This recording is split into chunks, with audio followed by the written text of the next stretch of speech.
ప్రముఖ నటి సమంత తాజాగా పెట్టిన ఓ పోస్ట్ నెట్టింట వైరల్గా మారింది. తన రాశికి సంబంధించి 2025 జాతకం ఎలా ఉంటుందో చెప్తూ వచ్చిన ఒక సందేశాన్ని ఆమె ఇన్స్టా వేదికగా షేర్ చేశారు. అందులో చెప్పిన విధంగా జరగాలనుకుంటున్నట్లు ఆమె తెలిపారు. వృషభ, కన్య, మకర రాశి వారు 2025లో వీటిని పొందే అవకాశం ఎక్కువగా ఉంది అని ఈ పోస్ట్లో ఉంది.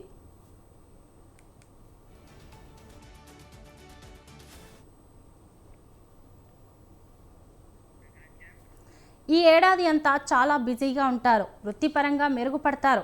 డబ్బు ఎక్కువగా సంపాదిస్తారు. ఆర్థికంగా బలంగా ఉంటారు. నమ్మకం, ప్రేమను అందించే భాగస్వామిని పొందుతారు. పిల్లలను పొందుతారు అంటూ ఆ రాశి ఫలంలో ఉంది.